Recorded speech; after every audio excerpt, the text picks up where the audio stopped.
You're always the embarrassment, my family proclaimed every holiday. So when I bought my dream apartment, I hosted a huge party and sent invites to everyone but them. They discovered it on social media, and the comments were glorious. I, 32M, never thought the day would come when I'd completely cut my family out of my life. But here we are. Growing up, I was always the black sheep. While my siblings excelled in sports and academics, I was the one who struggled with everything.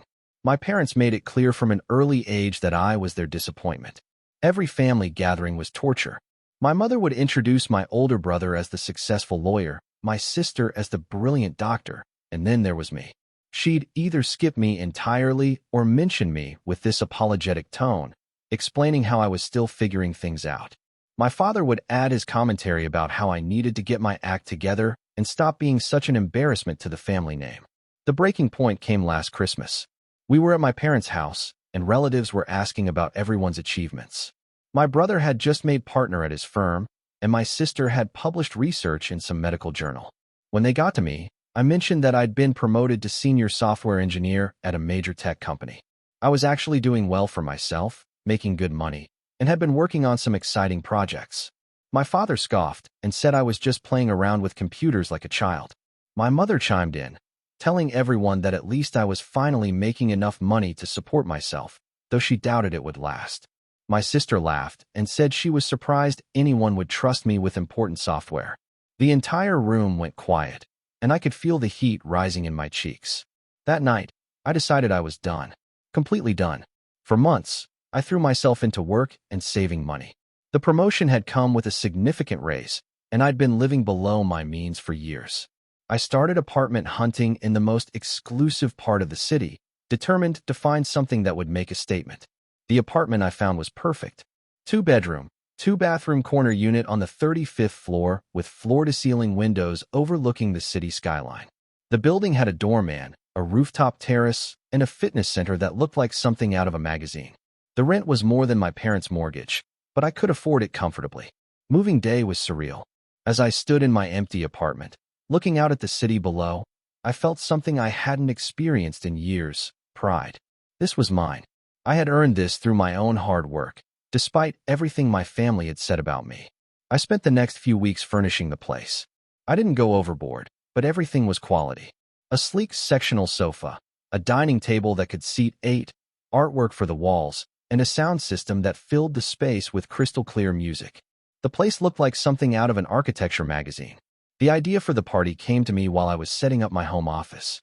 I wanted to celebrate this achievement, this new chapter in my life. But more than that, I wanted to show everyone who had ever doubted me exactly what I was capable of. I started planning the party meticulously. I reached out to college friends I'd lost touch with, coworkers, neighbors from my old building, even some acquaintances from social media.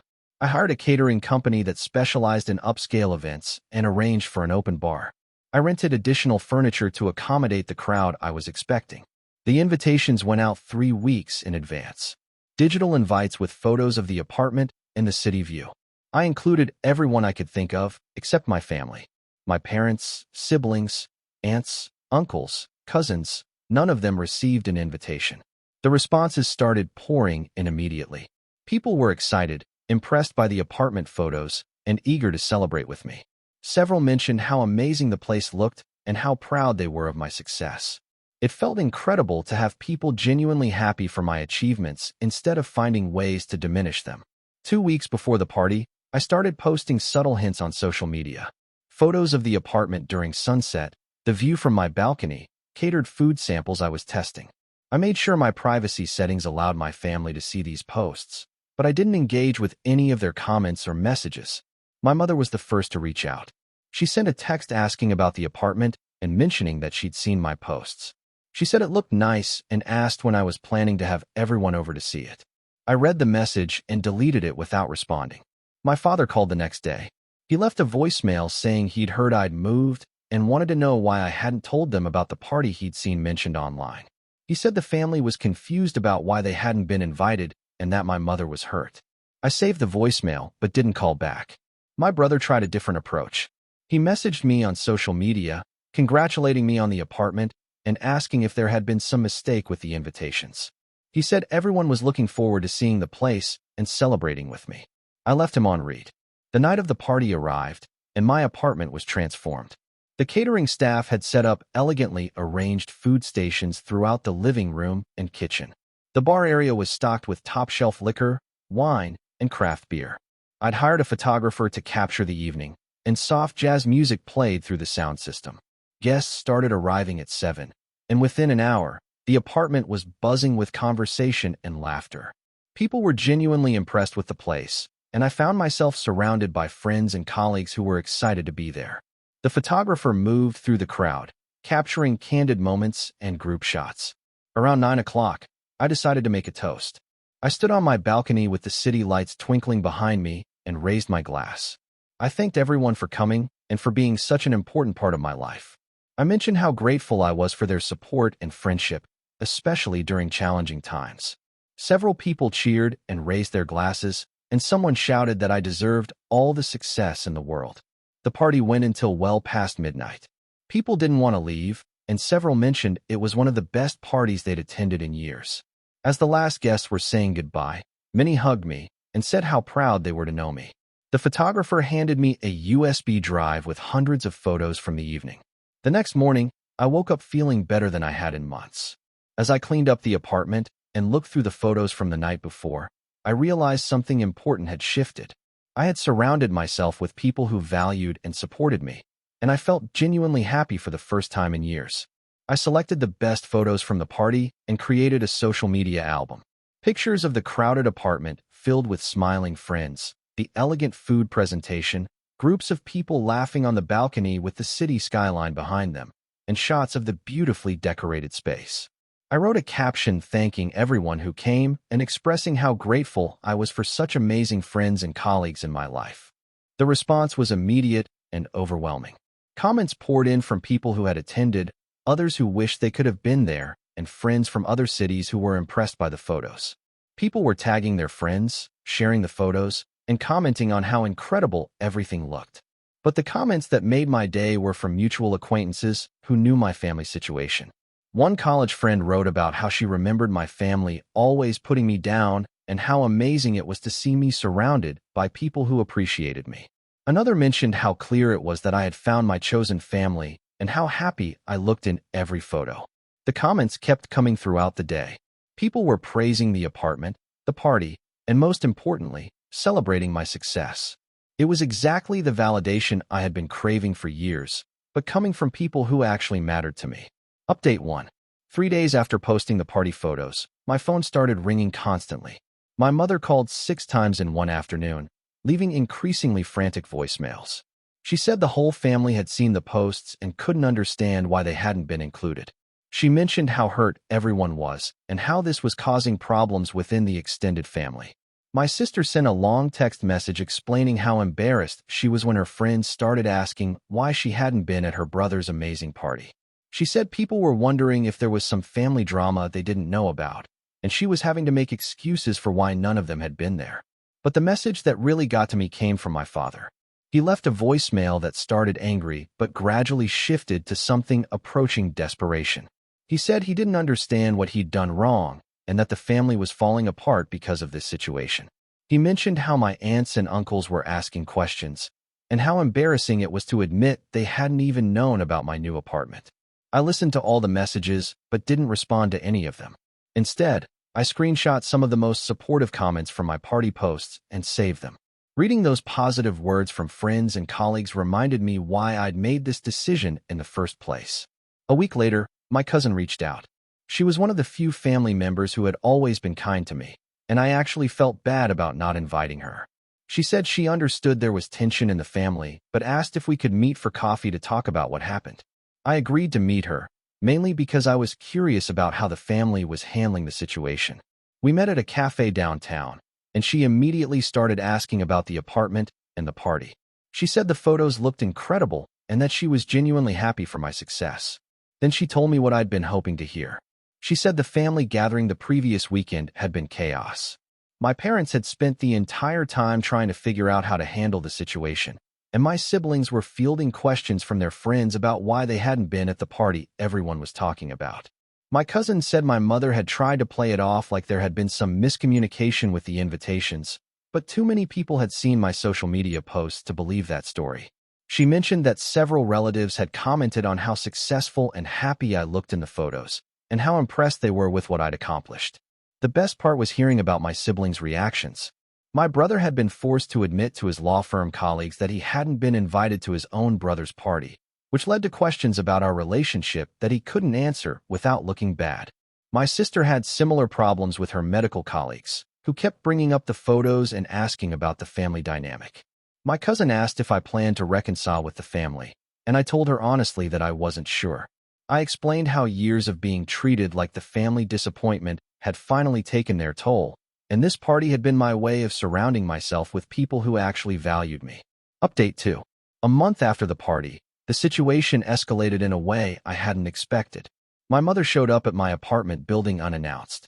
The doorman called up to ask if I wanted to see her, and I told him I wasn't available. She waited in the lobby for 3 hours, according to the doorman, before finally leaving. The next day, I received a certified letter from my parents. It was a formal invitation to a family dinner where they wanted to discuss recent events and work toward healing our family relationships. The letter was written in my father's legal language style and felt more like a business proposition than an apology. I threw the letter away without responding. 2 weeks later, my social media notifications exploded again.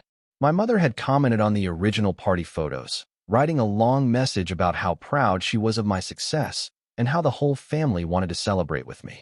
She mentioned how there had been some confusion about invitations, but that she hoped we could move past it. The response from my friends was swift and brutal. People who had witnessed years of my family's treatment started commenting with their own observations. My college roommate wrote about how he remembered my parents visiting once and spending the entire time criticizing everything about my life choices. A coworker mentioned how I told her about family gatherings where I was consistently made to feel inadequate.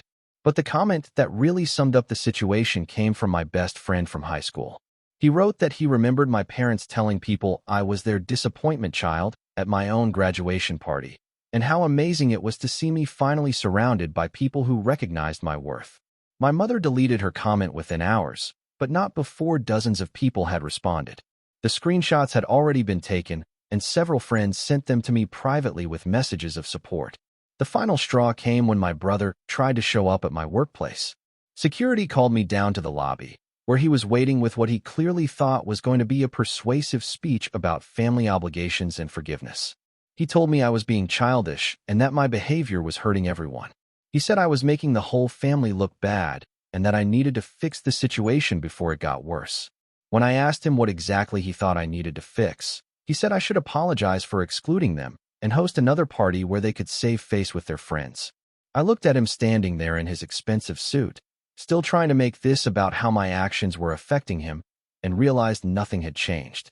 He still didn't understand that years of being treated like garbage had consequences. I told him I was done with the conversation and walked back to my office. He called after me, saying I was making a huge mistake and that family was supposed to be forever. I kept walking. Update 3. 6 months have passed since the party, and my life has never been better. I've been promoted again at work, largely due to the confidence I gained from cutting toxic influences out of my life. The energy I used to spend trying to win my family's approval has been redirected into my career and relationships that actually matter. I've hosted 3 more gatherings in my apartment, smaller, intimate dinners with close friends. Each time, I'm reminded of how different it feels to be surrounded by people who genuinely enjoy my company and celebrate my successes without reservation. My family's attempts to reconcile have gradually decreased. My mother still sends occasional text messages on holidays, but they've lost their desperate edge. My siblings have apparently moved on to other family drama, and my father has stopped calling altogether. The most satisfying part has been watching my chosen family grow stronger. The friends who defended me in those social media comments have become even closer, and I've formed new friendships with people who appreciate authenticity over family obligation. Last month, my cousin texted me with an update from the latest family gathering. Apparently, my absence has become the new normal, and people have stopped asking where I am. She said my parents have started telling people I'm focusing on my career when asked about me, which feels like the closest thing to respect I'll ever get from them. The apartment still brings me joy every single day. Waking up to that city view, Having space that's entirely my own, and knowing I earned every square foot through my own hard work, it never gets old.